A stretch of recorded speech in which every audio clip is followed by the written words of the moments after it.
ഇപ്പോൾ ഞങ്ങൾ 4 പേരും കൂടെ നടത്തുന്ന ഒരു ഓർഗനൈസേഷൻ, നിങ്ങൾ അവിടെ വന്നിരിക്കുന്നു, ആ ഷൂട്ട് ചെയ്ത മെമ്മറി കാർഡ് നിങ്ങളുടെ കയ്യിലുണ്ടെന്ന് പറയുന്നതിൽ എനിക്ക് അത് എന്താണെന്ന് എനിക്ക് പിടിയിട്ടില്ല എപ്പോഴും. എങ്ങനെയാണോ അത് അവിടെ നിങ്ങളുടെ കയ്യിലെത്തുന്നത്? അല്ല, പിന്നീട് അത് വേണ്ടായിരുന്നു തോന്നുന്നു, സുഖമായിട്ടാണെങ്കിൽ തോന്നുന്നത് അത് വേണ്ടായിരുന്നു, അങ്ങനെ സംഭവിച്ചതാണ്. അത് നമ്മൾ പറയുന്ന ഒരു വാക്കോ നമ്മൾ ചെയ്യുന്ന ഒരു ചെയ്തിയോ പെട്ടെന്ന് തന്നെ പോപ്പുലർ ആവാനും നമ്മളെ ഇൻഫേമസ് ആക്കാനും രണ്ടിനും കഴിവുള്ള ഒരു സിറ്റുവേഷനാണ് ഇപ്പോൾ. അതായത് നമുക്ക് ആ വ്യക്തി പ്രസക്തി ഇല്ലാതായി കഴിഞ്ഞാൽ പിന്നെ നമ്മൾ വെറുതെ അങ്ങോട്ടും ഇങ്ങോട്ടും ഡിസ്റ്റർബ് ചെയ്തിട്ട് കാര്യമില്ല. കുത്തിത്തിരിപ്പുണ്ടാക്കാൻ വേണ്ടി എടുത്ത് വല വീശിയിട്ടുണ്ട്. നിങ്ങൾ രാഹുലിന് നല്ല കഥാപാത്രം കിട്ടാറുണ്ട്, പക്ഷെ കൂടുതലും പുറത്തായിരിക്കും. അങ്ങനെയൊക്കെ ഒരു വിഷയം മലയാള സിനിമയ്ക്ക് ബാധിക്കുന്നുണ്ടോ? ആ പടം കഴിഞ്ഞിട്ട് ഞാൻ 4-5 കുറേ പടങ്ങൾ കമ്മിറ്റ് ചെയ്തു. അപ്പോഴത്തേക്കും കോവിഡ് വന്നപ്പോൾ പടങ്ങൾ പോലും ഒന്നും നടക്കുന്നില്ല. കണ്ടു വളർന്നത് നമ്മുടെ അമ്മ പറഞ്ഞ നിന്റെ അമ്മാവന്റെ സിനിമകളാണ്. അപ്പൊ നമ്മൾ അദ്ദേഹത്തിന്റെ പടം കണ്ട് വളർന്നു വരുമ്പോൾ മമ്മൂക്കൊക്കെ ചോദിക്കാൻ പറ്റുവാണെങ്കിൽ പിന്നെ എനിക്ക് എന്താ ചോദിച്ചാലും അപ്പോൾ ഞാൻ എവിടെ നിൽക്കുന്നു? എനിക്ക് സിനിമാ നടനായതുകൊണ്ട് കൊണ്ട് പെണ്ണ് കിട്ടുന്നില്ല. ഓ, അങ്ങനെയൊക്കെ ഉണ്ടോ? അങ്ങനെയൊക്കെ ഉണ്ട്. നിനക്ക് ആരെങ്കിലും ഇഷ്ടമുണ്ടോ? ലാൽ സാറിന് ഇതെപ്പോൾ ഷൂട്ട് ചെയ്യും. ഞാൻ വരുമ്പോഴത്തേക്കും 10 ദിവസം കഴിഞ്ഞു മോനെ എത്ര ദിവസമായി ക്യാമറ കണ്ടിട്ടെന്ന്. അതായത് 10 ദിവസമായിട്ടുള്ളൂ. അപ്പോൾ ഞാൻ 10 ദിവസം കാണുമ്പോഴത്തേക്കും എത്ര ദിവസമായി ക്യാമറ കണ്ടിട്ടെന്ന് പറയുമ്പോൾ ഞാൻ SSB ചോദിക്കുമ്പോഴത്തേക്കും കഴിഞ്ഞൊരു 10-7 കൊല്ലത്തിനിടയിൽ ഇത്രയും ഗ്യാപ്പ് വന്ന ആദ്യമായിട്ടാണ്. ക്ലാപ്പ് അടിക്കുന്നത് ഭയങ്കര അമ്മേ, അതെ ഒന്ന് ഇവിടെ ഒറ്റ അപ്പോൾ ഉള്ള ഡയലോഗും കീഴിലൊക്കെ പോകും. ആൾക്കൂടെ അങ്ങോട്ട് അടിയോ ഏടിയായിട്ട് അടിയോ പിന്നെ നെല്ലടിക്കണം. അത് ആ സ്റ്റഡി ആകുമ്പോഴേക്കും റെഡി സ്റ്റഡി ആക്ഷൻ എന്ന് പറയുമ്പോഴേക്കും ഈ ഫൈറ്റേഴ്സ് കുറെ ബാക്ക് മറ്റേ ഫേസ് ബോളേഴ്സ് ഒക്കെ വരുന്ന പോലെ പറഞ്ഞിട്ട് ഇത് ഈസി എറിഞ്ഞ എയറിൽ പോകുമ്പോഴേക്കും സാധനം പോയി, റണ്ണൗട്ടായി, കാട് കത്തിപ്പോയി. 25 കാറുകൾ, 30 സ്കൂട്ടറുകൾ, 30 ഗോൾഡ് കോയിൻസ്, 60 ഇന്റർനാഷണൽ ട്രിപ്സ്, ദിവസേന 1 ലക്ഷം രൂപ, 25 കോടി രൂപയുടെ ഡിസ്കൗണ്ടുകളും സമ്മാനങ്ങളുമായി മൈജി ഓണം മാസോണം. MyG future, experience the next. പൂവ് പോലൊരു പുട്ടുണ്ടേ അജ്മിയുടെ പുട്ടും. വിളമ്പാം നല്ല വിശേഷം അജ്മി സ്റ്റീം മെയ്ഡ് പുട്ടുപൊടി. നമസ്കാരം. പുത്തൻ സിനിമയുടെ വിശേഷങ്ങൾ പങ്കുവയ്ക്കാൻ 4 അതിഥികൾ, 4 പേർക്ക് സ്വാഗതം. നമസ്കാരം. 4 പേര് ഇങ്ങനെ ഇരിക്കുകയാണ്. ഞങ്ങളുടെ നല്ല സുന്ദരനായ ഹൈദരലിക്കാരുടെ ഇന്റർവ്യൂവിൽ ഇരിക്കാൻ പറ്റിയത് ഞങ്ങളുടെ ഭാഗ്യം. ഈ സിനിമയുടെ പേര് പോലെ നമ്മൾ ഒരു കേസ് അന്വേഷിക്കാൻ തുടങ്ങാൻ പോവാണ്. ആർക്കെതിരെയുള്ള കേസാ? പല ആളുകൾക്കെതിരെ കേസ് അന്വേഷിക്കാൻ എന്തൊക്കെയോ പരിപാടിയായിട്ടാണ്. എന്തായാലും ഒരു നല്ലൊരു സിനിമ വീണ്ടും പ്രേക്ഷക റൂമിലേക്ക് എത്തുന്നു. അത് സുഖേട്ടൻ്റെ കൈകളിലൂടെ ഭദ്രമായിട്ട് പോയിരിക്കുന്നു. എത്ര സിനിമകൾ ചെയ്ത വ്യക്തിയാണ്. താങ്കളുടെ മുമ്പിൽ ഇരിക്കാൻ കഴിയുന്നതും എൻ്റെ ഒരു ഭാഗ്യമായിട്ട് ഞാൻ കണക്കുന്നു. നമ്മൾ ഇതുവരെ ഇങ്ങനെ ഇരുന്നിട്ടില്ല. ആദ്യമായിട്ടാണ് സിനിമയ്ക്ക് ഒരു ഇന്റർവ്യൂവിൽ ഇരിക്കുന്നത്.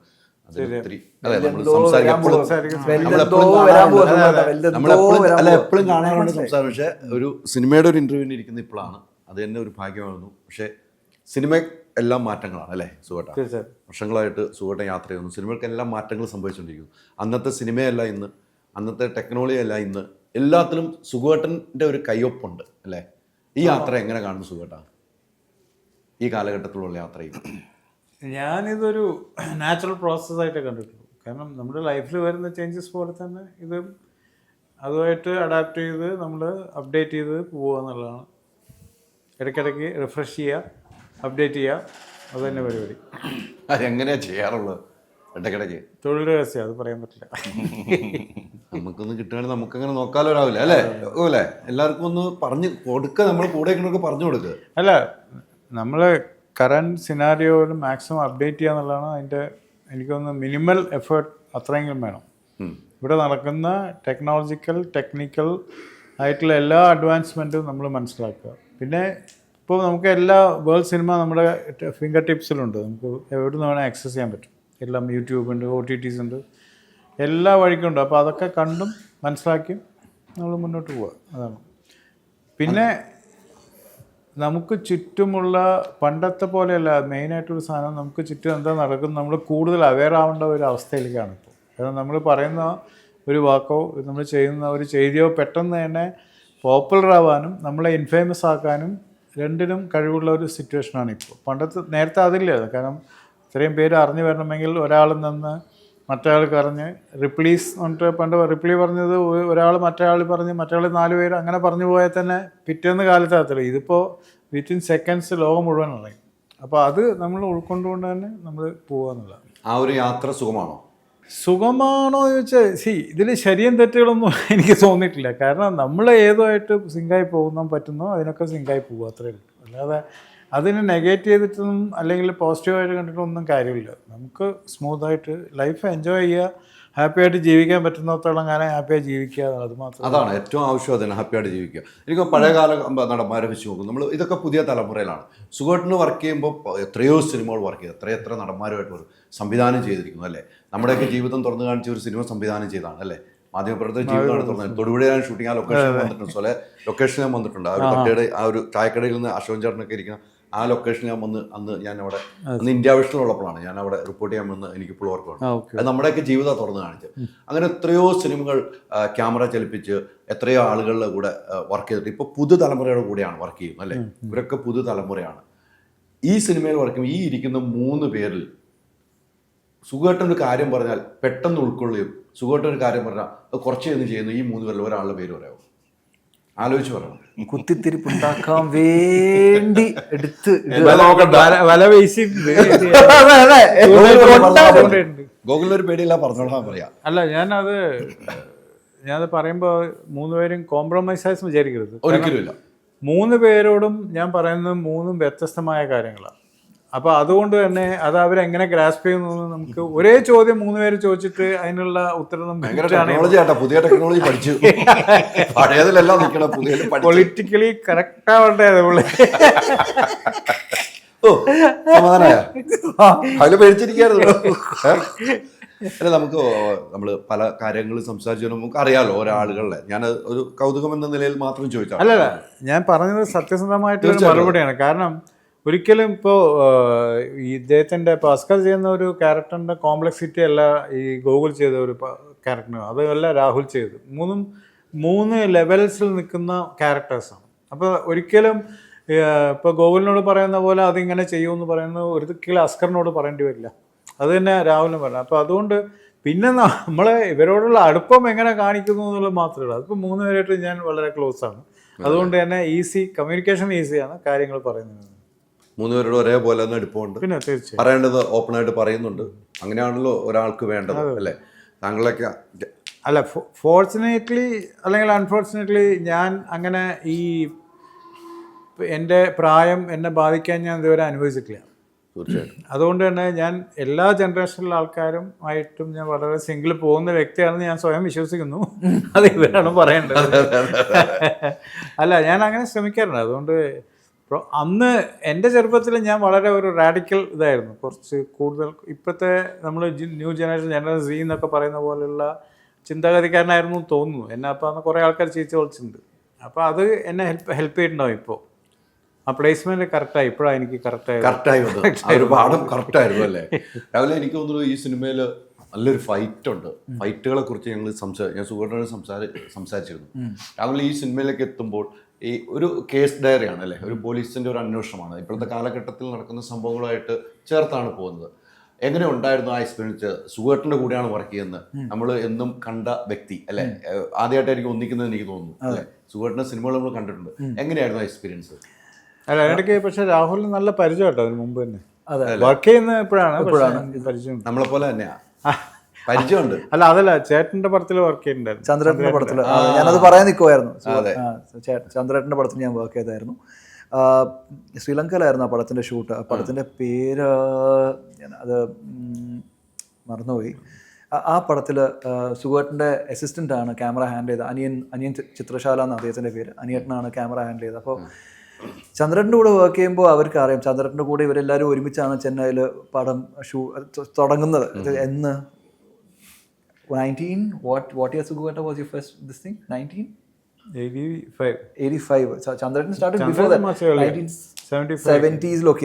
അപ്പോൾ അന്നത്തെ അനുഭവങ്ങൾ എങ്ങനെയാണ്? ഫിലിമിലാണല്ലോ ഷൂട്ട് ചെയ്യുന്നത്, വിത്ത് ലിമിറ്റഡ് ഒരു ക്യാമറയും ഒരു അങ്ങനെ വലിയ എക്യുപ്മെന്റ്സ് ഒന്നുമില്ല. ഒരു സോണിയുടെ ക്യാമറ എന്തോ ആണ്, സോണിയും അല്ലെന്ന് തോന്നുന്നു.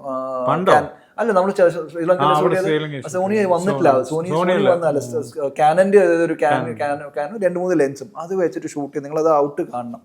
ഞാൻ ഞെട്ടിപ്പോകും. അതാണ് ആ സമയം, അതാണ് ടെക്നിക്കലി സൗണ്ട് ആയിട്ടുള്ള ഒരു ഡയറക്ടർ ചന്ദ്രേട്ടൻ എന്ന് പറയുന്ന റിവേഴ്സ് ക്യാമറ ആക്സിഡൻ്റ് ഒക്കെ ഷൂട്ട് ചെയ്യുന്ന റിവേഴ്സ് ഷോട്ടൊക്കെ എടുത്തത്. നമുക്ക് എങ്ങനെയാണ് എടുത്തത് എന്ന് ഇപ്പോഴും എനിക്ക് നിങ്ങൾ കണ്ടാൽ നിങ്ങൾ വിശ്വസിക്കൂല. അന്ന് ഞാൻ പരിചയപ്പെട്ടായിരുന്നു. അപ്പോൾ ഞാൻ അങ്ങനെ അന്നൊരു ആഗ്രഹം പറഞ്ഞായിരുന്നു സുഖേട്ടനടുത്ത്, ചന്ദ്രേട്ടനെന്ന് പറഞ്ഞായിരുന്നു. സുഖേട്ടൻ ഷോ ലൊക്കേഷൻ വന്നപ്പോഴും പറഞ്ഞത് എനിക്ക് നിങ്ങളുടെ കൂടെ ഒന്ന് വർക്ക് ചെയ്താൽ കൊള്ളാമുണ്ടെന്ന് ഞാൻ നേരത്തെ പറഞ്ഞത്. അതിൻ്റെ പുറത്താണ് എന്താണെന്ന് അറിയില്ല, എനിക്കിങ്ങനെ ഒരു ഓപ്പർച്യൂണിറ്റി വന്നു. അപ്പോൾ തന്നെ ഞാൻ സുഖേട്ടൻ ക്യാമറ ചെയ്യുന്നു എന്ന് പറയുമ്പോഴത്തേക്കും ഞാനുണ്ട് എന്ന് പറഞ്ഞിട്ടാണ് ഞാൻ ഈ പടം കമ്മിറ്റ് ചെയ്യുന്നത്. ഓബിയസ്ലി എന്ത് വലിയ എക്സ്പീരിയൻസിൽ പിന്നീട് വന്നപ്പോഴാണ് മാക്കടി മനസ്സിലായത്.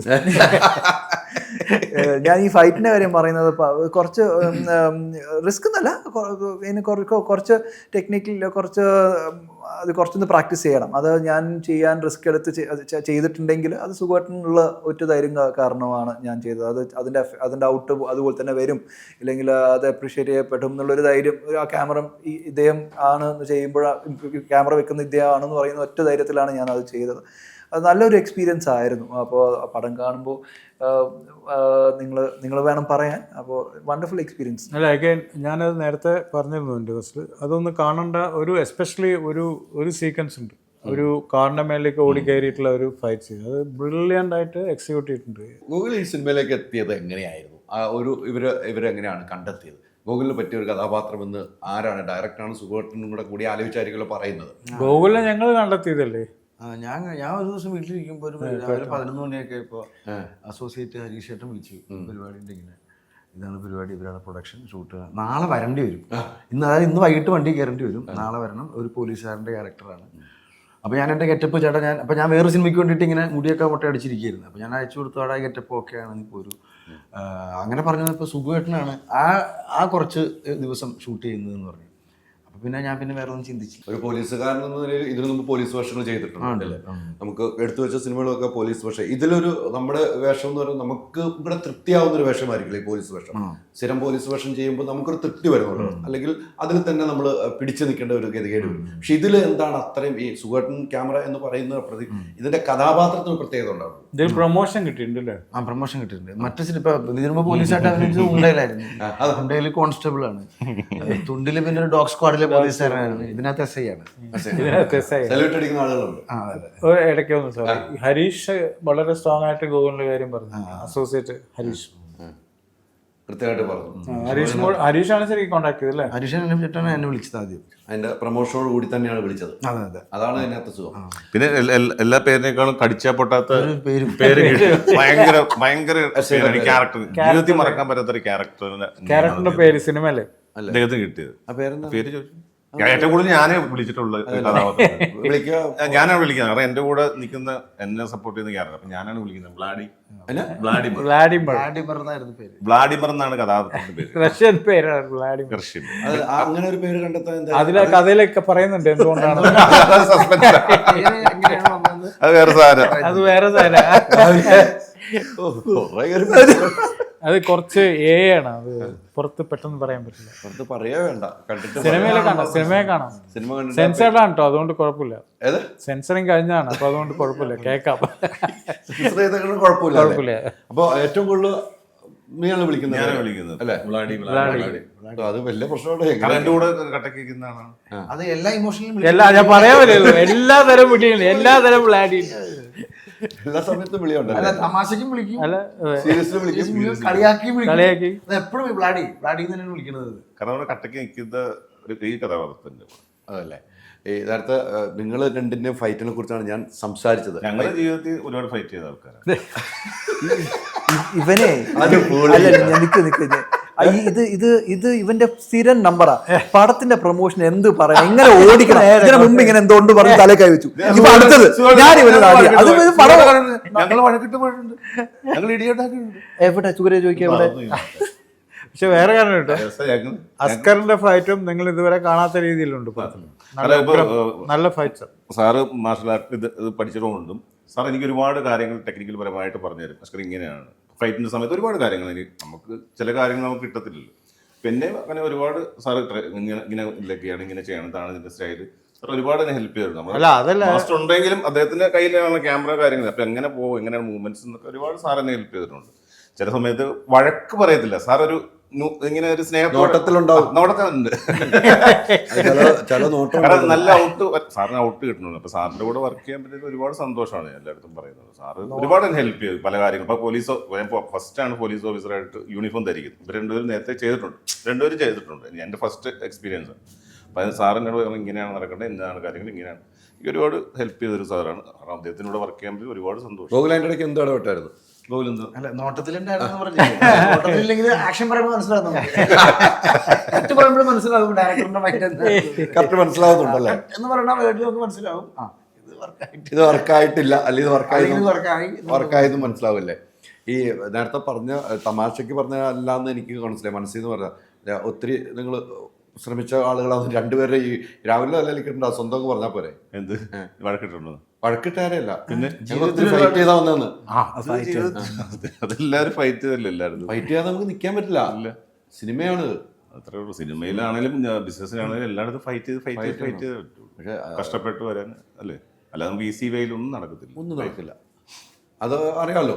അതിന്റെ ഒരുപാട് ഇതില് അല്ലേ? എല്ലാവരും കഷ്ടപ്പെട്ടു. ഇദ്ദേഹം എല്ലാവരും വർക്ക് ചെയ്ത് എല്ലാവരും എല്ലാ ആർട്ടിസ്റ്റുകളും വർക്ക് ചെയ്യുന്നുണ്ട്. എല്ലാവരും കഷ്ടപ്പെടുന്നുണ്ട്. നമ്മൾ ഭയങ്കര സംഭവം എന്നല്ല പറയാം. എല്ലാവരും ജോലി മാക്സിമം. ഇപ്പൊ നിങ്ങൾ മൂന്നുപേരും സുഖമായിട്ടുണ്ട് ആദ്യമായിട്ടല്ല കൂടുന്നത്? ഞാൻ സുഖമായിട്ടിനെ കണ്ടത് ആദ്യമായിട്ട് ഇവർ വിവാഹിതരായ ലൊക്കേഷൻ സുഖമായിട്ടും വന്നപ്പോൾ ഇവർ വിവാഹിതരായ സജീവ്. ഞാൻ അതില് മറ്റേ ജയസൂര്യയുടെ ഫ്രണ്ടായിട്ട് അഭിനയിച്ചു. അപ്പോൾ സുഖമായിട്ട് വന്നപ്പോൾ അന്നാണ് ആദ്യമായിട്ട് സുഖമായിട്ട് ഞാൻ കാണുന്നത്. അല്ലേ? അന്ന് ആ കാലം അല്ലേ? മമ്മൂക്കാടൊക്കെ കൂടെ എത്രയോ കഥാപാത്രങ്ങളുടെ ക്യാമറ ഏൽപ്പിച്ച വ്യക്തിയാണ്. അദ്ദേഹത്തിന്റെ കൂടെ ഒക്കെ വർക്ക് ചെയ്യാൻ മമ്മൂക്കാക്ക് വെക്കുന്ന ഷോട്ടുകളും ലാലേട്ടന് വെക്കുന്ന ഷോട്ടുകളൊക്കെ നമുക്ക് കിട്ടിയത് വിശ്വസിക്കുന്നത്. അവിടെ ആർട്ടിസ്റ്റേ ഉള്ളൂ. അവിടെ മമ്മൂക്ക അവർക്ക് കൊടുത്ത ഷോട്ട് ക്യാമറ ഫ്രെയിം ആണല്ലേ? കിട്ടിയ ഫ്രെയിംസുകളെ നമുക്ക് അവര് ആ പുള്ളി കാണുന്ന വ്യൂ ഫൈൻഡറിലൂടെ അവരെ കാണുന്ന അതേ വ്യൂ ഫൈൻഡർ നമ്മളെയും കൂടെ കണ്ടു എന്നുള്ള വേർതിരിവില്ലാതെ. അതാണ് അല്ല, അതിൽ വേറൊരു കാര്യം എന്ന് വെച്ചാൽ അത് അവരുടെയും കൂടെ ഒരു ഗ്രേറ്റ്നെസ്. കാരണം അത്രയും അവരോടുള്ള ആരാധന ഇവർക്കും ഉണ്ട്, ആൾക്കാർക്കും ഉണ്ടെന്നുള്ളതാണ്. നമുക്കൊക്കെ ചെയ്യുന്നതല്ലേ, നമ്മളൊക്കെ ആരാധിക്കുന്ന ആൾക്കാരല്ലേ. അപ്പോൾ അതിൻ്റെ ഒരു മെച്ചമാണ് ഈ പറയുന്നതിൻ്റെ റിഫ്ലക്ഷൻ ആക്ച്വലി. അതെ. ഈ രാവിലെ പറഞ്ഞതുപോലെ മലയാള സിനിമയ്ക്ക് ഒത്തിരി മാറ്റങ്ങൾ സംഭവിച്ചുകൊണ്ടിരിക്കുകയാണ്. മലയാള സിനിമ നമ്മൾ തേടിപ്പോകേണ്ട നിലയിലേക്കാണ് അന്നും ഇന്നും. അതെ, പക്ഷെ ഇപ്പോൾ കൂടുതൽ നമ്മൾ തേടിപ്പോകണം. ഒന്നല്ലെങ്കിൽ അടുത്ത ആളുകൾ വന്നുകൊണ്ടിരിക്കുന്ന കാലഘട്ടം. നിങ്ങൾ രാഹുലിന് നല്ല കഥാപാത്രം കിട്ടാറുണ്ട്, പക്ഷെ കൂടുതലും പുറത്തായിരിക്കും. അങ്ങനെയൊക്കെ ഒരു വിഷയം മലയാള സിനിമയ്ക്ക് ബാധിക്കുന്നുണ്ടോ? എനിക്കങ്ങനെ അല്ല, രാഹുൽ ഇവിടെ ലോക്കലൈസ്ഡ് അല്ലാത്തതുകൊണ്ട് ഞാനിവിടെ ഇല്ലാത്തത് കൊണ്ട് ഇല്ല സാർ, ഇല്ല അങ്ങനെ എനിക്ക് തോന്നിയിട്ടില്ല. നേരെ മറിച്ച് എനിക്ക് ഐ ബീൻ വെരി ലക്കി എന്ന് തോന്നുന്നു. എന്നെ പലപ്പോഴും ഒരു ബോക്സിൽ എന്നെ ഇടാതെ, അതായത് ഇയാൾ ഇത് മാത്രമേ ചെയ്യുള്ളൂ എന്നല്ലാണ്ട്. ഇപ്പോൾ ഞാൻ അവസാനം ചെയ്ത പടം ബ്രിഡ് ഷൈഡിൻ്റെ പടമാണ്. അതൊരു ഹ്യൂമറാണ്, ഔട്ട് ആൻഡ് ഔട്ട് ഹ്യൂമറാണ്. സ്പാ എന്നാണ് പടത്തിൻ്റെ പേര്. ഹ്യൂമറസ് ക്യാരക്ടറാണ്. അങ്ങനെ എല്ലാത്തരം റോളുകളും ചെയ്യാൻ പറ്റുന്നുണ്ടെന്ന് എനിക്ക് തോന്നുന്നു. എനിക്ക് തോന്നുന്നതാണ്.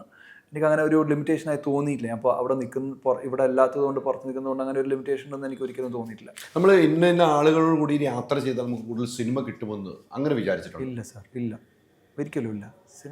സിനിമ നിമിത്തമാണ്, എന്ത് ലക്കാണ്, കുറേ ഫാക്ടേഴ്സ് വേണം. ഞാൻ പറഞ്ഞില്ല, ഇപ്പോൾ ഈ ഒരു പടം തന്നെ നമ്മൾ ഇന്നായിരിക്കും, ഈ ദിവസം ഇന്നായിരിക്കും ഈ പടം.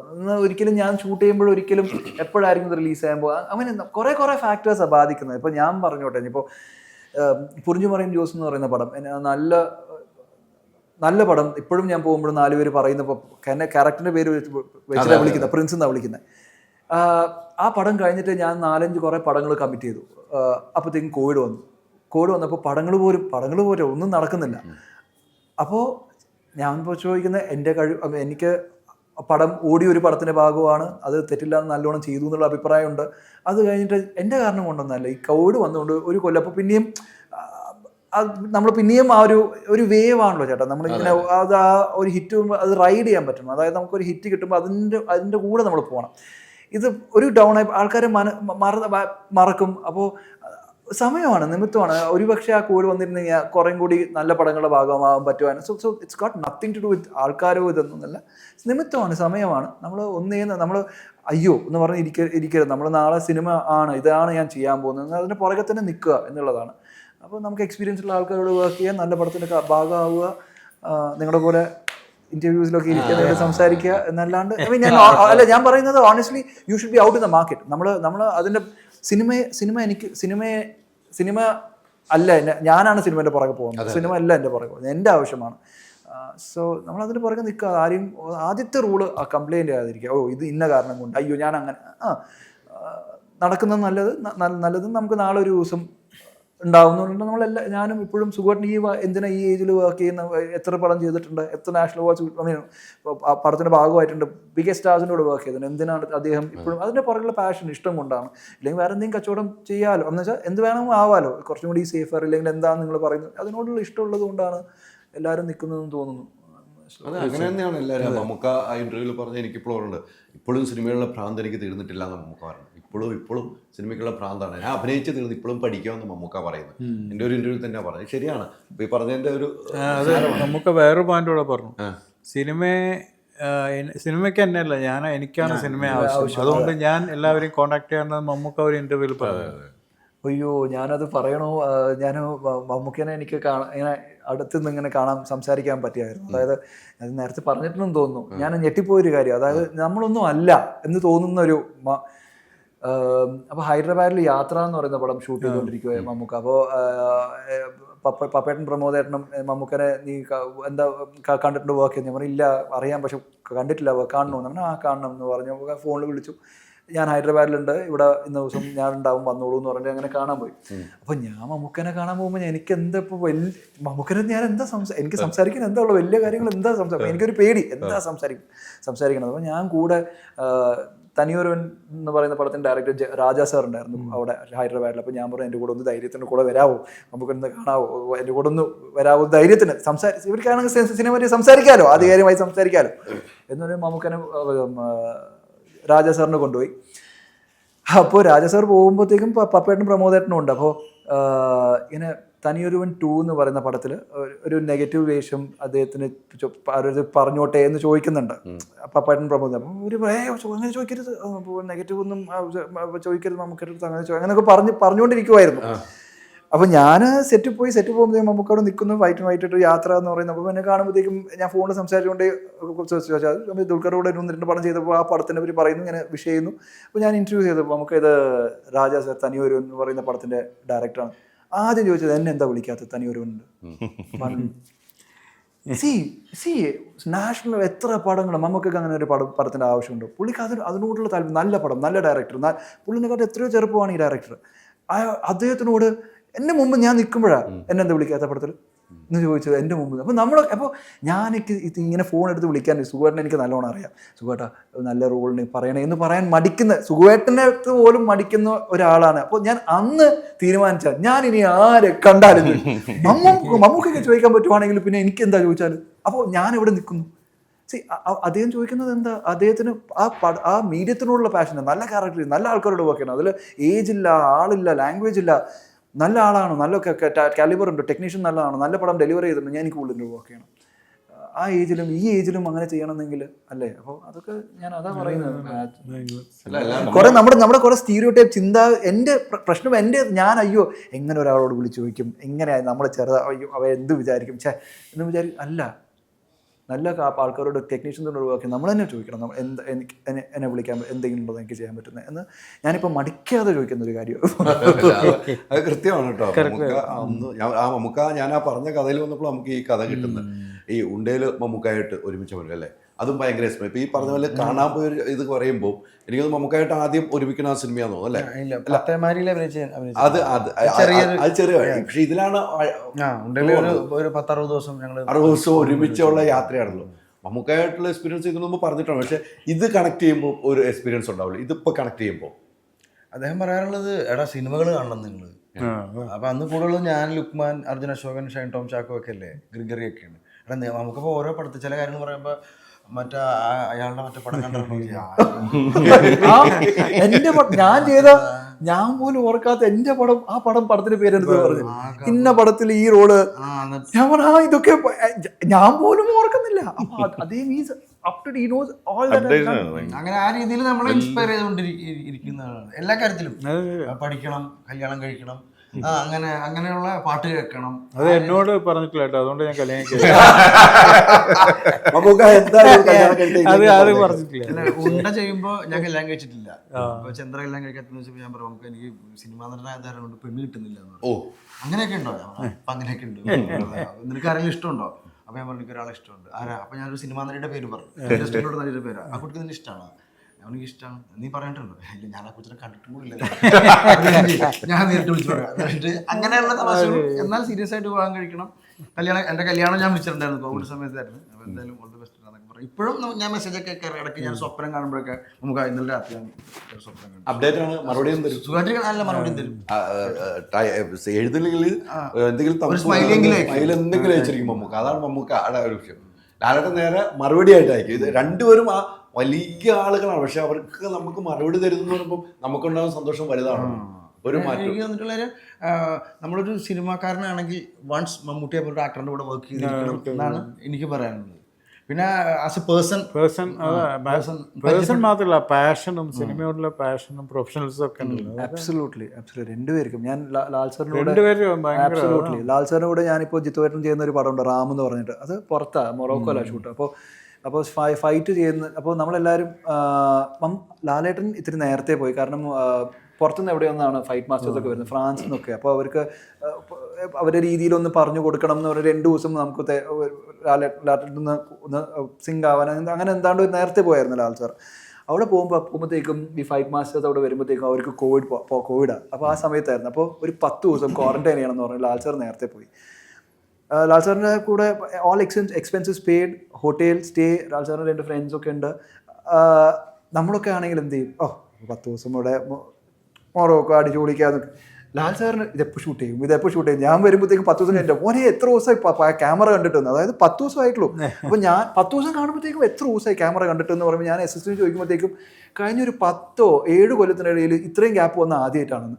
10 ദിവസം. ഐ മീൻ ഇപ്പോഴും ആ മീര്യത്തിലോടുള്ള ഞാനൊക്കെ ആണെങ്കിൽ ആ സമയത്ത് 10 ദിവസം മൊറോക്കോ അടിച്ചുപൊളി പ്രൊഡ്യൂസറിന്റെ ചെലവ് അങ്ങോട്ടും ഇങ്ങോട്ടും അല്ല, ഇടയ്ക്ക് പ്രൊഡ്യൂസറിന്റെ ചെലവ് പറയുന്നു. അല്ല ഞാൻ ചോദിക്കുന്നത് അവർക്ക് അതിനോടുള്ള ഒരു പാഷൻ. സുഖേട്ടാ, ഈ കാലഘട്ടത്തിൽ ഇപ്പം ഇവർ പറഞ്ഞുകൊണ്ട് പറയാം ഇപ്പോഴത്തെ ആളുകൾ, പക്ഷെ ഇപ്പം പറഞ്ഞത് ജനുവനാണ്. നമ്മളൊന്ന് അടിച്ചു പൊളിക്കുന്നത് ഈ കാലഘട്ടത്തിലുള്ള ആളുകളെയും പഴയ കാലഘട്ടത്തിൽ ഇപ്പോഴും അവർ നിൽക്കുമ്പോൾ അവരെ സിനിമയ്ക്ക് വേണ്ടി ഒരു ദിവസം 10 ദിവസം ക്യാമറ കാണാതിരുന്നപ്പോൾ ലാലേട്ടൻ പറയുന്ന സാധനം നമ്മളൊക്കെ 10 ദിവസം ക്യാമറ നമ്മൾ എവിടെയും പോകാനേ നോക്കുള്ളൂ. അതും സ്വന്തമായ കാര്യമാണ്. അല്ല, നമ്മളവിടെ നിൽക്കുക. ഇപ്പോൾ എവറിത്തിങ് നമുക്കാണെങ്കിൽ ആ എല്ലാം മതി അടിച്ചു പൊളിക്കാം എന്തെങ്കിലും തുടങ്ങാം. ഓക്കെ, സമയത്ത് പറയുമ്പോൾ ലാൽ സാർ ഒരു സമയം പറഞ്ഞാൽ അതിന് 5 minutes മുമ്പ് എത്തും. He is on time. അങ്ങനെ വെറുതെ അല്ല, എന്തുകൊണ്ടാണ് അവരങ്ങനെ നിൽക്കുന്നതെന്നുള്ള വെരി ക്ലിയർ കട്ടാ. ഒരു കൂടെ നിൽക്കുന്ന ആൾക്ക് കൊടുക്കുന്ന റെസ്പെക്ട്. ഞാനിപ്പോൾ ആദ്യത്തെ പടം മുന്തിരിവള്ളികൾ, മിസ്റ്റർ ഫ്രോഡ് എന്ന് പറയുന്ന പടം, അത് കഴിഞ്ഞ് മുന്തിരിവള്ളികൾ തളിർക്കുമ്പോൾ എന്ന് പറഞ്ഞാൽ ചെറിയ ഒരു അളിയൻ്റെ റോള്, ചെറിയ റോൾ. അന്ന് എനിക്ക് കൊടുത്ത പരിഗണന, ഇല്ലെങ്കിൽ എൻ്റെ കൂടെ പുറകിൽ ഫ്രെയിമിൽ പരന്ന് നിൽക്കുന്ന ഒരാളായിരിക്കും, അയാൾക്ക് കൊടുക്കുന്ന റെസ്പെക്ട്, അതിൽ വലുപ്പവും ചെറുപ്പവും എന്ത് ചെയ്തു അതൊക്കെയാണ് ഒരു ആർട്ടിസ്റ്റിൻ്റെ ട്രേഡ് മാർക്ക്. നമുക്ക് നമുക്ക് കൊടുക്കുന്ന വാല്യൂ, നമ്മളെന്തോ ചെയ്യും, നമ്മളൊന്നും ചെയ്യുന്നില്ല, നമുക്ക് തോന്നും നമ്മളെന്തോ വലുതെന്തോ ചെയ്യുവാണ്. നമുക്ക് അത്രത്തോളം റെക്കഗ്നൈസ് ചെയ്യും നമ്മൾ നിൽക്കുന്നതും. സോ അതാണ് എന്തുകൊണ്ട് അവരങ്ങനെ സക്സസ്ഫുൾ ആയി നിൽക്കുന്നത്. വളരെ ക്ലിയർ കട്ടാണ് എന്തുകൊണ്ട് അവരെ പെരുമാറ്റം, സ്വഭാവം നമ്മളെല്ലാവരും കണ്ടുപിടിക്കേണ്ട ആളുകളാണ്. ആബ്സല്യൂട്ട്ലി. അതിൽ ഈ ഹൈറ്റിൽ ഇത്രയും ചെയ്തിട്ടുള്ള ആൾക്കാർ എല്ലാവരും മാതൃകയാക്കണം. അതെന്താ ഇപ്പൊ അഷ്കർ നോക്കിപ്പോ അങ്ങനെ പറയുന്നത്? അല്ല, നമ്മളിതൊക്കെ കണ്ടും കേട്ടും അറിയാവുന്നതാണ് എക്സ്പീരിയൻസ് ഇവർക്ക്. കാരണം അവരെ കൂടെ എനിക്ക് നമുക്കോട് ഒരു പടത്തിൽ അഭിനയിക്കാൻ പറ്റുള്ളൂ, തസ്കറി വരുന്ന നമുക്ക് കാണാമല്ലോ, നമ്മളല്ലാതെ കാണുന്നതാണ് പെരുമാറ്റങ്ങളും അവരെങ്ങനെ ബിഹേവ് ചെയ്യുന്നു, അതൊക്കെ നമ്മൾ മാതൃകയാക്കുക. കറക്റ്റാണ്, നമ്മളതുപോലെ മാതൃകയാക്കുക. നമ്മുടെ ഗുരുക്കന്മാരാണല്ലോ നമ്മുടെ സിനിമയിലുള്ള, അവരെ കണ്ടു പഠിക്കുക മുന്നോട്ടുള്ള കാര്യങ്ങളിൽ. ഈ പോലീസ് വേഷം മമ്മൂക്ക ഒത്തിരി പോലീസ് വേഷം ചെയ്തിട്ടുണ്ടില്ലേ? മമ്മൂക്കാട് ഒത്തിരി പോലീസ് വേഷങ്ങളുണ്ട്. കുഞ്ഞുനാൾ തൊട്ട് കണ്ടുവളർന്ന കാമനാഴി, ഇൻസ്പെക്ടർ ബൽറാം, ഒരു പടമുണ്ടായിരുന്നു, മറന്നു, രതീഷ് ചേട്ടനെ കേട്ടൊരു പടമുണ്ടായിരുന്നു, ജീപ്പിലൊക്കെ വെച്ച് മറ്റേ ഐവിശേഷ പേര് പറഞ്ഞിട്ട് ഒത്തിരി സിനിമ ഉണ്ട് പണ്ടത്തെ ഒത്തിരി ഒരു- കാലത്ത് എന്തോരം പഴയ പോലീസ് ജീപ്പൊക്കെ ആയിട്ടുള്ള ആ സിനിമകളൊക്കെ ഓർത്തിട്ട് ഒത്തിരി ഉണ്ട്. അങ്ങനെ പോലീസ് വേഷങ്ങൾ മമ്മൂക്കാടത്തില്ല. ഈ സിനിമയിലേക്ക് ഇതിനു മുമ്പ് പോലീസ് വേഷം ഈ യൂണിഫോമിൽ ആദ്യമായിട്ടാണ്. ഇതിലേക്കൊന്നും മമ്മൂക്ക ചെയ്ത പോലീസ് വേഷങ്ങൾ മനസ്സിൽ വന്നിട്ടുണ്ടായിരുന്നു. അത് സ്വാഭാവികമായിട്ട് വരുമല്ലോ, അതെന്തായാലും വരും. എങ്ങനെ പറയും, ഞാൻ അദ്ദേഹത്തിന് ഫാൻ ബോയ് ആണ്. അപ്പോൾ നമ്മൾ കണ്ടു വളർന്നത് നമ്മുടെ അമ്മ പറഞ്ഞ നിന്റെ അമ്മ അതെ സിനിമ കാണുന്നത്. അപ്പോൾ നമ്മൾ അദ്ദേഹത്തിൻ്റെ പടം കണ്ട് വളർന്ന് വരുമ്പോൾ അദ്ദേഹം ചെയ്ത പോലീസ് കഥാപാത്രം നാച്ചുറൽ വരും. അപ്പം അത് മനസ്സിൽ കയറ്റിയല്ല ഞാനിത് ചെയ്തത്. പിന്നെ നമുക്ക് ആ കഥ അത് ഇങ്ങനെ കിടക്കുമല്ലോ, പോലീസ് വേഷങ്ങൾ കാര്യങ്ങൾ. അല്ല അത് മാത്രമല്ല, മലയാളത്തിൽ എനിക്ക് തോന്നുന്നു ഏറ്റവും ശക്തമായിട്ടുള്ള പോലീസ് ക്യാരക്ടേഴ്സ് ചെയ്തത് മമ്മൂക്കയാണ്. അപ്പൊ അത് ആര് ചെയ്യാണെങ്കിലും അതിന്റെ പോലീസ് വേഷങ്ങൾ എന്ന് പറയുമ്പോൾ മമ്മൂക്കയല്ല. എനിക്ക് തോന്നുന്നു എന്റെ എക്സ്പീരിയൻസ് വെച്ചിട്ട് മമ്മൂക്കയുടെ ഈ ആവനാഴിയും ബൽറാമും ആവനാഴി ലാലേട്ടൻ കുറച്ച് കുറവല്ലേ ഇതിൽ പോലീസ് വേഷങ്ങൾ അല്ലേ? അതെ. പിന്നെ സുരേഷ് ഗോപി രണ്ട് ടൈപ്പായിരുന്നു അല്ല, രണ്ട് ടൈപ്പ് പോലീസ് വേഷങ്ങളായിരുന്നു എനിക്ക് തോന്നുന്നത്. സുഖയുടെ ഈ പറഞ്ഞ പോലെ ഇപ്പം ഇവർ പറഞ്ഞതിൻ്റെ അനുസരിച്ച് നിങ്ങളെല്ലാവരുമായിട്ട് വർക്ക് ചെയ്തിട്ടുണ്ട് അല്ലേ? ആ കാലഘട്ടത്തിൽ എല്ലാവരുമായിട്ട് വർക്ക് ചെയ്തിട്ടുണ്ട്. ഭയങ്കര സൗഹൃദങ്ങൾ ഉണ്ടായിരുന്ന കാലഘട്ടമാണ്. ആ സൗഹൃദമൊക്കെ ഇപ്പോഴും നിലനിന്ന് പോകുന്നൊരു വ്യക്തിയാണ്. പക്ഷേ താങ്കൾക്ക് ഒരാൾ ഇഷ്ടപ്പെടാനും ഇഷ്ടപ്പെടാതിരിക്കാനുള്ള അവകാശം താങ്കൾക്കുണ്ട്. പക്ഷെ താങ്കൾ ഒരാളെ ഒരു ചീട്ട് വെട്ടിയാൽ പിന്നെ അദ്ദേഹമായിട്ട് താങ്കൾ കൂടാറില്ല എന്ന് ഞാൻ അറിഞ്ഞിരിക്കുന്നത്. അങ്ങനത്തെ അനുഭവങ്ങൾ താങ്കൾക്ക് ഉണ്ടായിട്ടുണ്ടെന്ന് എനിക്കറിയാം. അത് എന്തുകൊണ്ടായിരിക്കും അങ്ങനെ സംഭവിക്കുന്നത്? അത് ഞാൻ കുറച്ച് ഇൻറ്റൻസ് ആയിട്ടുള്ള ഒരു പേഴ്സണാണ്. അപ്പോൾ പെട്ടെന്ന് എനിക്ക് ഒരാളോടുള്ള ഒരു പകയോ ദേഷ്യമൊന്നും തോന്നാറില്ല. പക്ഷേ എനിക്ക് തോന്നുന്നു ഈ എലാസ്റ്റിക് ലിമിറ്റ് എന്ന് പറഞ്ഞൊരു സാധനമാണ്. എലാസ്റ്റിക് നമ്മൾ എത്ര സ്ട്രെച്ച് ചെയ്താലും ഒരു പോയിന്റ് വരെ കുഴപ്പമില്ല. പക്ഷെ ആ പോയിന്റ് എത്തിയാൽ ബ്രേക്ക് ആവും, പിന്നെ എലാസ്റ്റിക് കൂടില്ല. അത് ലൈഫിൽ ചിലപ്പോൾ എന്നെ ബാധിക്കുന്നുണ്ടാവും. എനിക്ക് എൻ്റെ വ്യക്തിത്വത്തെക്കുറിച്ച് ഞാൻ എക്സ്പ്ലെയിൻ ചെയ്യാൻ എനിക്ക് പറ്റില്ല. നിങ്ങൾ പറഞ്ഞത് വെച്ചിട്ട് ഞാൻ പറയാം അതായിരിക്കണം എന്ന് ഞാൻ വിശ്വസിക്കുന്നു. അതായിരിക്കും അല്ലേ? ഗോകുലിനും തോന്നി നമ്മളും ഇതുവരെ കുഴപ്പമൊന്നുമില്ല, ലിമിറ്റ് എത്തിയിട്ടില്ലേ? തുടങ്ങിയിട്ടുള്ളത് അങ്ങനെയല്ല. ഞാൻ ഒരു വ്യക്തി നമ്മളെ പ്രസക്തി ഇല്ലാതാവുക ആ വ്യക്തിക്ക്, അല്ലെങ്കിൽ നമുക്ക് ആ വ്യക്തി പ്രസക്തി ഇല്ലാതായി കഴിഞ്ഞാൽ പിന്നെ നമ്മൾ വെറുതെ അങ്ങോട്ടും ഇങ്ങോട്ടും ഡിസ്റ്റർബ് ചെയ്തിട്ട് കാര്യമില്ല. ഇൻട്രാക്ട് ചെയ്യേണ്ട ആവശ്യം വന്നാൽ മാത്രം മതിയല്ലോ റിയാക്ഷൻ, അല്ലെങ്കിൽ അതിൻ്റെ പ്രസക്തി ഇല്ലല്ലോ. അല്ല, പിന്നീട് അത് വേണ്ടായിരുന്നു തോന്നിയിട്ടുണ്ടോ? സുഖമായിട്ടാണെങ്കിൽ തോന്നുന്നത് അത് വേണ്ടായിരുന്നു, അത് അങ്ങനെ സംഭവിച്ചതാണ്. ഒരിക്കലും ജീവിതത്തിൽ അത് പിന്നെ വേണ്ടായിരുന്നു അങ്ങനെ വിശ്വസിക്കാൻ ഇഷ്ടമില്ലാത്ത ആളാണ് ഞാൻ ചെയ്തതൊക്കെ ശരിയാണ്, എല്ലാം തെറ്റുമാണ്. അപ്പോൾ അതുകൊണ്ട് പ്രശ്നമില്ല. എനിക്ക് പൊതുവെ ഒരു ദേഷ്യക്കാരനാണ് ചില സമയങ്ങളിൽ. ഞാൻ ദേഷ്യപ്പെടുമെന്ന് പറഞ്ഞാൽ വിശ്വസിക്കാത്ത ആൾക്കാരാണ് കൂടുതൽ എൻ്റെ പേഴ്സണൽ സർക്കിളിൽ. പക്ഷെ സിനിമയിൽ നേരെ തിരിച്ചാ, ഞാൻ ഫുൾ ടൈം ദേഷ്യക്കാരനായിട്ടാണ്. അത് വർക്കുമായിട്ട് റിലേറ്റഡ് അല്ലാതെ ഞാൻ ആരോടും ഒരിക്കലും ദേഷ്യപ്പെടാറില്ല. സുഖമായിട്ട് അങ്ങനെ ദേഷ്യപ്പെട്ടൊന്നും ഞാൻ കണ്ടിട്ടില്ല. ഞങ്ങൾ രണ്ടാഴ്ച ചില സിനിമകളിലൊക്കെ ഭയങ്കര ദേഷ്യവും വീഴും, മാക്സിമം സഫർ ചെയ്യുകയും ചെയ്യും. അല്ല പിന്നെയാണ് ഒരു പൊട്ടിത്തെറി ഉണ്ടാകാറുള്ളത്. അല്ല, നോർമലി വർക്ക് റിലേറ്റഡ് ആയിട്ടുള്ള ദേഷ്യം, അല്ലെങ്കിൽ അങ്ങനെയുള്ള വ്യക്തിപരമായിട്ടുള്ള തീരെ മണ്ടത്തരങ്ങൾ കാണിക്കുമ്പോ സ്വന്തം അനുഭവത്തിനാണോ? ഞാൻ കണ്ടിട്ടുണ്ട്.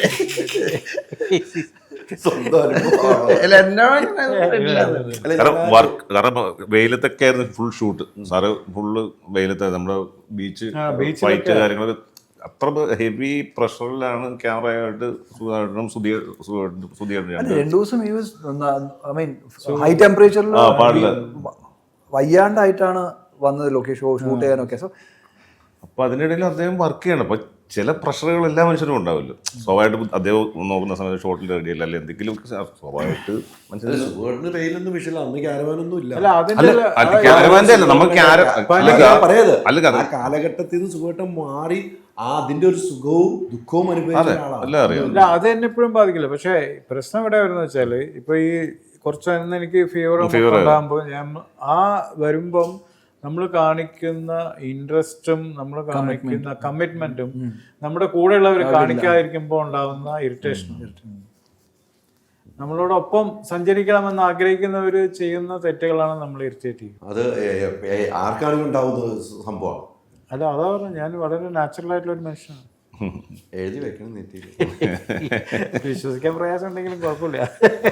അല്ല, ഞാൻ സുഹൃത്തിനെ കുറിച്ച് ഞാൻ ഒത്തിരി കേട്ടിട്ടുണ്ട്, ഒത്തിരി പഠിച്ചു. നമ്മൾ സംസാരിക്കുന്നത് സുഹൃത്തുക്കളുമായിട്ട് കമ്പനിയാണ്. ഞങ്ങൾക്ക് സുഹൃത്തിനെ കുറിച്ച് ഞങ്ങൾ ആ സ്റ്റേഡിയത്തിലൂടെ ഇരിക്കുകയാണെങ്കിൽ ഞങ്ങൾ എപ്പോഴേക്കും ഒന്ന് അതിലെ പാസ് ചെയ്യുമ്പോൾ ഞങ്ങൾ സുഹൃത്തിനെ കുറിച്ച് വീണ്ടും സംസാരിക്കുന്ന സമയങ്ങൾ ഉണ്ടാകുന്നുണ്ട്. അതുകൊണ്ടാണ് സുഹൃത്തിനോട് എനിക്ക് ഇത്ര ഫ്രീ ആയിട്ട് ചോദിക്കാനും പറ്റുന്ന ഒരു വ്യക്തിയായിട്ട് മാറുന്നത്. ആ കാലഘട്ടത്തിൽ മമ്മൂക്ക കാലഘട്ടത്തിൽ ഇവരൊക്കെ ആയിട്ട് സിനിമ ചെയ്യുമ്പോൾ ഒരു അനുഭവം ഉണ്ടാവുമല്ലോ, ഓർത്തെടുക്കാൻ പറ്റും. ഇപ്പോൾ ഇവർക്ക് ഉണ്ടായ ഒരു അനുഭവം പോലെ ഒരു അനുഭവം മമ്മൂക്കായിൽ ഉണ്ടായ ഒരു അനുഭവം ഓർത്തെടുക്കാം. ഞാൻ ഈ കാര്യത്തിൽ വളരെ മോശം.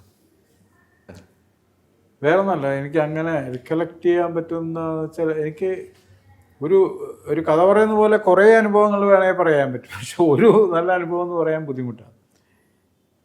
അല്ല, പലപ്പോഴും ഈ മെയിൻ നല്ല ആക്ടേഴ്സിൻ്റെ കൂടെയൊക്കെ നമ്മൾ വർക്ക് ചെയ്യുമ്പോൾ നമ്മുടെ ഫ്രണ്ട്ലി ആയിട്ടുള്ള കുറേ സംഭവങ്ങളുണ്ടാകും. പക്ഷെ അതൊന്നും ഇപ്പോൾ ഇവിടെ പറയാൻ പറ്റില്ല. സെക്കൻഡ് തിങ്, ഇവരുടെ വർക്കിംഗ്, ഇവരുടെ ടാലൻസ് ആണ് നമ്മൾ അമേസ് ചെയ്യുന്നത്. കാരണം ഇവർ പെർഫോം ചെയ്യുന്നത് കണ്ടിട്ട് പലപ്പോഴും നമ്മൾ പ്രതീക്ഷിക്കുന്നതിനപ്പുറം. നേരത്തെ ആരോ ചോദിച്ചു, ഇങ്ങനെ തമാശ ഷൂട്ട് ചെയ്യുമ്പോൾ നമ്മൾ ചിരിക്കാറുണ്ടോ, ഇമോഷൻ ചെയ്യുമ്പോൾ കാര്യം അത് ക്യാമറാമാൻ അത് അഫോർഡ് ചെയ്യാൻ പറ്റില്ല. കാരണം നമ്മൾ ചിരിച്ച ക്യാമറ കുലുങ്ങി കഴിഞ്ഞാൽ പിന്നെ ആ ഷോട്ട് വേസ്റ്റാണ്, പെർഫോമൻസ് വേസ്റ്റാണ്. അതുകൊണ്ട് പലപ്പോഴും നമുക്ക് ആ ഇതില്ലാത്ത എന്താ പറയുക, ആ അവകാശം ഡിനൈ ചെയ്യപ്പെട്ട ആൾക്കാരാണ് നമ്മൾ സിനിമാറ്റോഗ്രാഫേഴ്സ് എസ്പെഷ്യലി. കാരണം മറ്റുള്ളവരെ പോലുള്ള ഇത് നമ്മൾ ഈ എക്യുപ്മെൻ്റ് പിടിച്ചുകൊണ്ടിട്ടുള്ള ഞാൻ ഒരു ഇൻസിഡൻറ്റ് നേരത്തെ നറേറ്റ് ചെയ്തിരുന്നു. അത് സീനുമായിട്ട് ബന്ധപ്പെട്ടതാണ്, പക്ഷേ അത് പേഴ്സണൽ ലെവലിലാണത്. അതുകൊണ്ട് ആരാ വ്യക്തിയെന്ന് ഞാൻ പറയുന്നില്ല.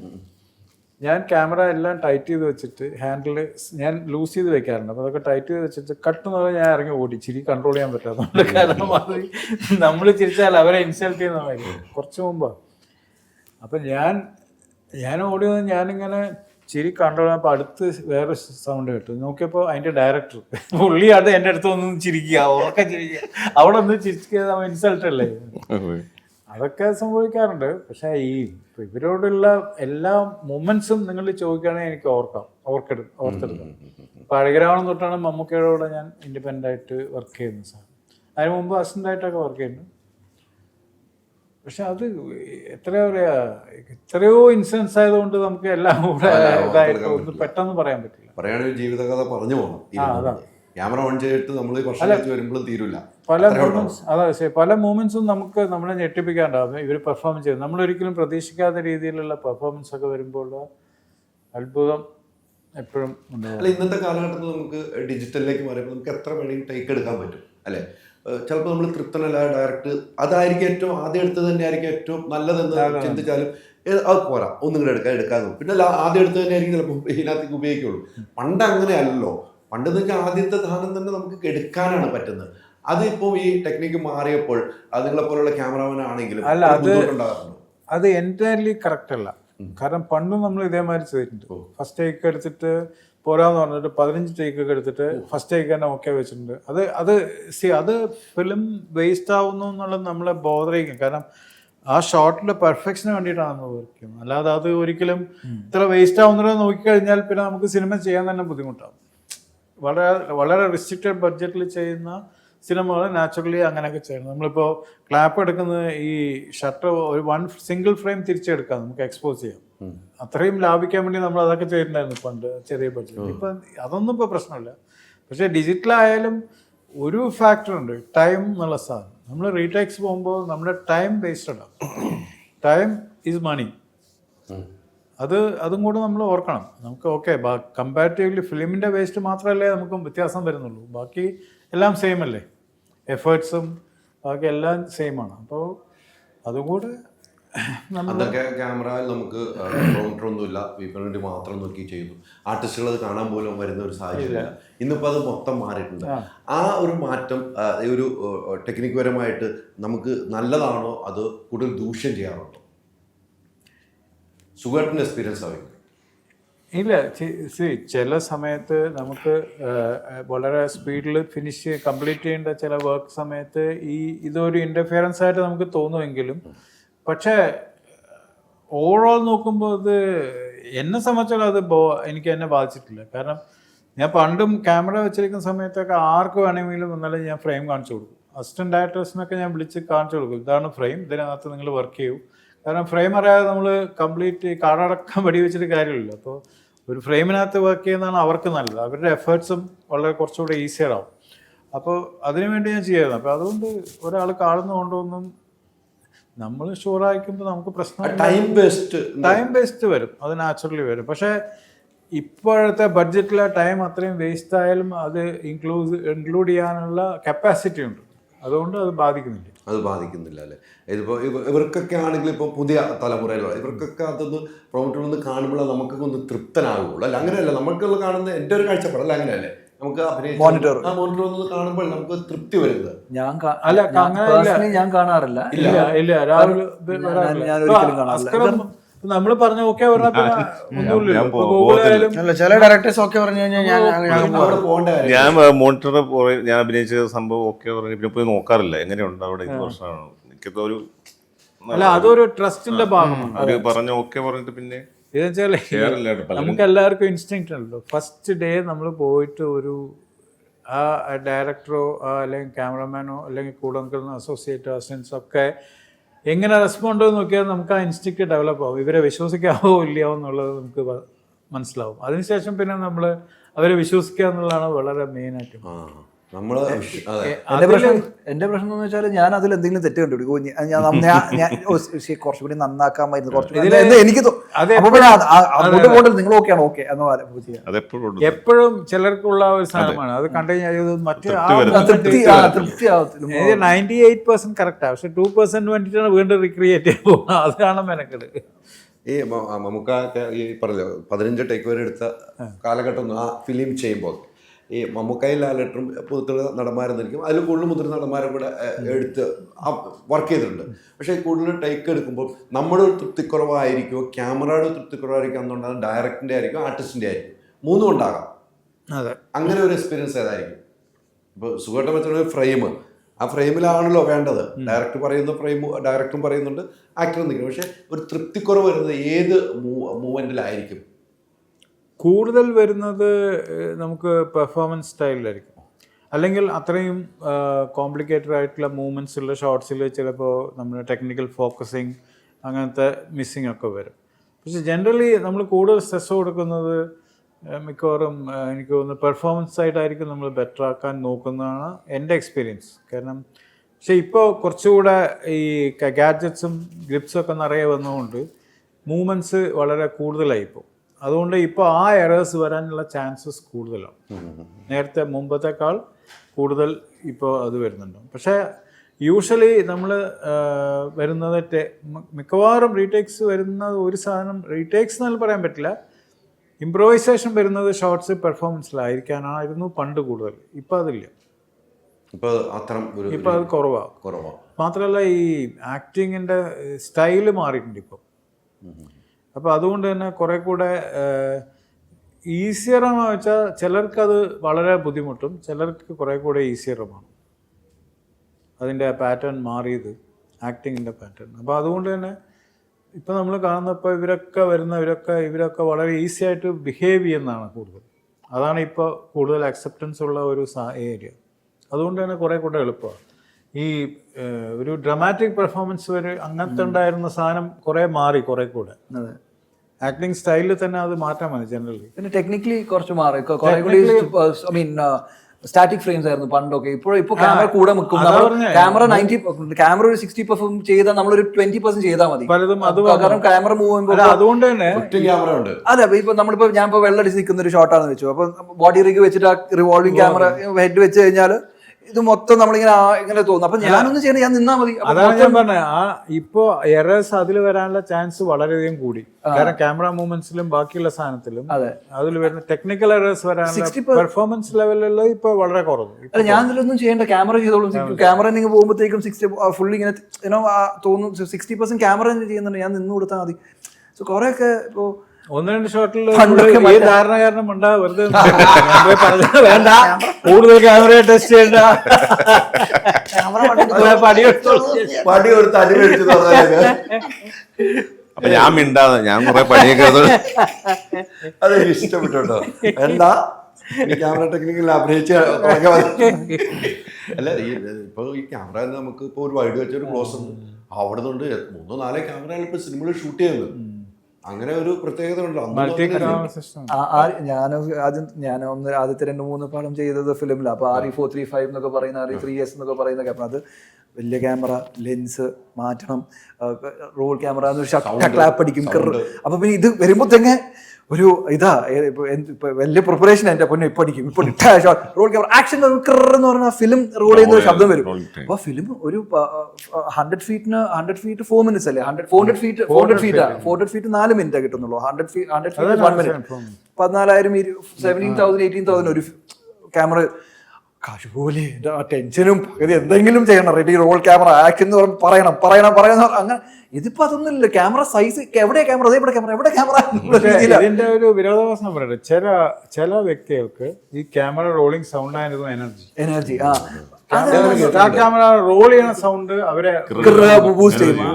അത് മാത്രമല്ല ഇത് ഫിലിം പോകുന്നത് കൊണ്ട്, correct me if I am wrong, waste ആവില്ല. കുറച്ചുകൂടെ ഫോക്കസ്ഡ് ആയി റിഹേഴ്സൽ ചെയ്യും, കുറെ റിഹേഴ്സൽ ചെയ്യും. ഇപ്പൊ പോകാൻ പാടില്ലല്ലോ ഫിലിം റിഹേഴ്സൽ. ഇന്ന് അതില്ലല്ലോ. റോൾ ക്യാമറ വെച്ച് നമുക്ക് പോകാൻ 1 മോട്ടേക്ക് പോവാം. ഓക്കെ, അന്ന് അതുകൊണ്ടാന്ന് തോന്നുന്നു കുറെ ഈ ലെങ്തി ഷോട്ട്സ് ഒക്കെ.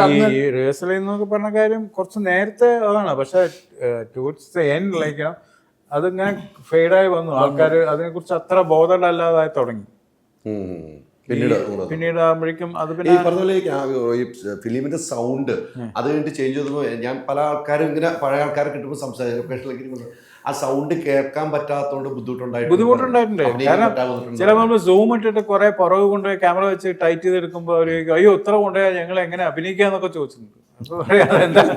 ആ സൗണ്ട് കിട്ടിയാലേ അതൊന്ന് അങ്ങനെ പെപ്ഡപ്റ്റ് ആവുള്ളൂ എന്നുള്ളത്. അല്ല, അതൊക്കെ ഒന്ന് ആലോചിക്കണല്ലോ. നമ്മള് ഈ സുഹൃത്തിനെ കിട്ടുമ്പോൾ നമുക്ക് ഇങ്ങനെ കുറെ കാര്യങ്ങൾ ചോദിക്കാനുള്ളൂ. കുറെ usage run through film run out ആകുമ്പോഴത്തേക്ക് എന്താ പറയുന്ന മാഗസീൻ ചെയ്യുന്ന ഈ തമാശകളുണ്ട്. ക്ലാപ്പ് അടിക്കുന്നത് ഭയങ്കര അമ്മേ. അതെ ഇവിടെ ഒറ്റ ഉള്ള ഡയലോഗും കീഴും ഒക്കെ പോകും. ആ കൂടെ അങ്ങോട്ട് അടിയോ ഏടിയായിട്ട് അടിയോ പിന്നെ നെല്ലടിക്കടാ.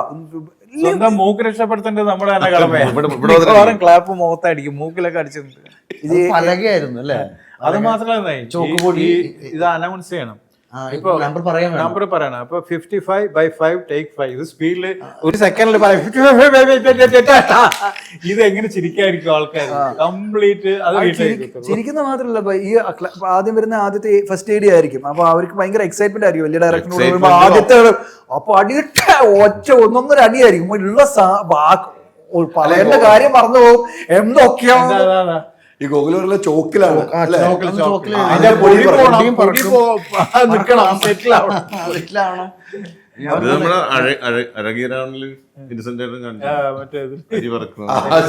ഞാൻ ഒരു പടം ചെയ്തപ്പോ ഒരു എഡി, ഏറ്റവും ഇളയ എഡി ആയിരിക്കും പറയണത്. അവൻ ആക്ഷൻ പറഞ്ഞു കൊടുക്കണം.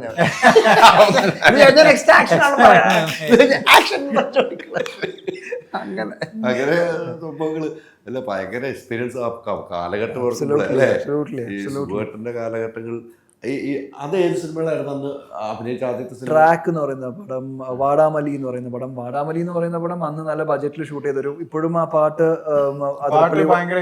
500 ഫ്രെയിംസിൽ ഷൂട്ട് ചെയ്ത. 500 ഫ്രെയിംസിൽ അന്ന് ഫിലിമിൽ ഷൂട്ട് ചെയ്യണം നല്ല എക്സ്പെൻസ് ആണ്. അതിരപ്പള്ളി വൈദ്യ സാറാ ഷൂട്ട് ചെയ്തത്. പക്ഷെ 500 ഫ്രെയിംസ് ഒക്കെ പോകുന്നത് കഴിഞ്ഞ് ഫിലിം 400 അടി അപ്പൊ ഞാൻ എന്തെങ്കിലും മാറ്റി കഴിഞ്ഞാൽ ഒരു മാഗസീൻ ഫുൾ ഇതാ പോകുന്നത്. അപ്പോൾ രസമായിരുന്നു. അപ്പൊ എല്ലാവരും എനർജി ആവും, ശരിയാവണം. അപ്പൊ എല്ലാവർക്കും ആ കമ്മിറ്റ്മെന്റ് ഉണ്ട്. ആരും തെറ്റിക്കൂല, എല്ലാവരും കോൺസെൻട്രേറ്റഡാ. ഇന്നാണെങ്കിൽ ഇതിന്റെ ഒരു തമാശ കേട്ടിട്ടുണ്ടോ? ഒരു തോട്ടം കത്തിച്ച് കളയുന്ന സീക്വൻസ്. അപ്പൊ അതിൽ പന്തം എറിയണം. അപ്പൊ അന്ന് ഫൈറ്റേഴ്സ് കുറച്ചുകൂടെ പഴയ സ്റ്റൈലായതുകൊണ്ട് ഒരു ബഹളം ഉണ്ടാക്കൽ കുറച്ച് ചെന്നൈയിൽ നിന്ന് വരുന്ന ആൾക്കാരെ കൂടും. പന്തം കൊടുത്തിട്ട് ഈ ഇതേപോലെ ഭയങ്കര ഹൈ സ്പീഡിലാണ് പോകുന്നത്. Star camera rolling. അപ്പൊ ഇതിന് അന്ന് ഈ സ്പീഡ് സെറ്റ് ആവാനും ഇച്ചിരി സമയം എടുക്കും. അപ്പോഴും തന്നെ കുറെ ഫിലിം പോകും. അപ്പൊ അത് സ്റ്റഡി ആകുമ്പോഴേക്കും റെഡി സ്റ്റഡി ആക്ഷൻ എന്ന് പറയുമ്പോഴേക്കും ഈ ഫൈറ്റേഴ്സ് കുറെ ബാക്ക് നിന്ന് മറ്റേ പേസ് ബോളേഴ്സ് ഒക്കെ വരുന്ന പോലെ എന്ന് പറഞ്ഞിട്ട് ഇത് ഈസി എറിഞ്ഞ എയറിൽ പോകുമ്പോഴേക്കും സാധനം പോയി, റൺഔട്ടായി, കാട് കത്തിപ്പോയി, കൈവിട്ടു പോയില്ലേ. പിന്നെ ഒന്നും ചെയ്യാൻ പറ്റില്ല. സോറിട്ടാ. സംഭവങ്ങൾ അങ്ങനെ സംഭവിച്ച ഭയങ്കര കഥ കേട്ടത്. നടന്ന സംഭവത്ത് ചന്ദ്രേട്ടൻ പറയാറുണ്ട് ഈ റിവേഴ്സ് ഷോട്ട് ശ്രദ്ധിക്കാതിരുന്നാൽ വലിയ ബുദ്ധിമുട്ടാണ്. അതല്ല ഈ കുതിരന്റെ മുകളിൽ ചാടുന്നത് റിവേഴ്സ് ഷോട്ട് ആണല്ലോ. അപ്പൊ അത് ഷൂട്ട് ചെയ്ത് പിന്നെ അങ്ങനെ എന്തോ ചെയ്യുന്ന. അപ്പൊ ഈ സമയത്ത് ആ കുതിര ചാടോട്ട് ഷോട്ടില് നേരെ അകത്തേക്ക് പോകും.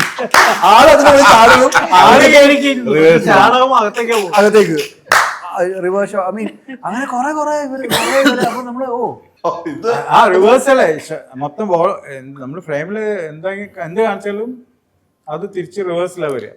എന്തൊക്കെ രസകരമായല്ലേ. അപ്പോഴൊക്കെ നമുക്ക് ചിരിയൊന്നും വരില്ലല്ലോ ആ സമയത്തൊന്നും. ആ സമയത്ത് അറിയില്ലല്ലോ, നോട്ടീസ് ചെയ്യുന്നില്ലല്ലോ. ചെയ്യുമ്പം ചിരി വരും. പിന്നെ റഷ് പിന്നെ അതിന്റെ വേറെ പണി രണ്ടാമത് ഷൂട്ട് ചെയ്യേണ്ടി വരും. വേറെ ഒന്നും ചെയ്യാൻ പറ്റില്ല. അന്ന് ഗ്രാഫിക്സ് ഇപ്പോൾ ഉള്ള ഏറ്റവും വലിയ അഡ്വാൻറ്റേജ് കറക്ഷൻസിനുള്ള ഓപ്പർച്യൂണിറ്റീസ് നമുക്ക് ഇഷ്ടം പോലെ ഉണ്ട്. ഇപ്പോൾ ഗ്രാഫിക്സും കൂടെ അത്ര അഡ്വാൻസ്, ഇപ്പൊ എ കൂടെ വന്നപ്പോ അത് അൺലിമിറ്റഡ് പോലെ ആയിക്കൊണ്ടിരിക്കുക. അപ്പൊ അതുകൊണ്ട് ഈ പ്രശ്നങ്ങളൊന്നും ബാധിക്കുന്നില്ല. മറ്റേത് വേറൊരു മാർഗ്ഗമില്ല. ഓപ്റ്റിക്കലിൽ കൊണ്ടുപോയിട്ട് എന്തെങ്കിലും ചെയ്താൽ അത് കാണുകയും ചെയ്യും. നമ്മൾ പണ്ട് തന്നെ ഓർമ്മയില്ലേ, ഇടവേള വരുന്നതിന് മുമ്പ് തന്നെ അതിന്റെ ടോൺ ഇങ്ങനെ മാറി മാറി വരുന്നു. അപ്പൊ അത് ഓപ്റ്റിക്കൽസ് ചെയ്യുന്നത്, സ്റ്റുഡിയോയിൽ ചെയ്യുന്നത്. സ്റ്റുഡിയോയിൽ ചെയ്യുന്നത്. പക്ഷെ എന്തായാലും രസകരമായ, നമ്മള് ചുമ്മാ സംസാരിച്ചങ്ങ് പോയി അല്ലേ, കാര്യങ്ങളെ കുറിച്ച് അല്ലേ സംസാരിക്കെങ്കിലും. സുഖേട്ടനടുത്ത് രണ്ടത് കാര്യങ്ങൾ. സുഖേട്ടൻ ഇപ്പം ഇലക്ഷൻ സമയമാണ്, താരസംഘടന അംഗമാണ്, നിർമ്മാതാക്കളുടെ സംഘടന അംഗമാണ്, ഇലക്ഷന്റെ ചൂടിലാണ് അല്ലേ. പല രീതിക്ക് നമ്മൾ കാണുമ്പോൾ ഭയങ്കരമായിട്ട് പ്രശ്നങ്ങളാണ് സമൂഹത്തിന് മുമ്പിൽ ചർച്ച ചെയ്യപ്പെടുന്നു. ഒരു ഇലക്ഷൻ ഇത്രമാത്രം ചർച്ച ചെയ്ത് എൻ്റെ ഇത്രത്തെ എക്സ്പീരിയൻസിലില്ല, സുഖേട്ടൻ്റെ എക്സ്പീരിയൻസിൽ ഉണ്ടാവുമെന്ന് എനിക്ക് തോന്നുന്നില്ല.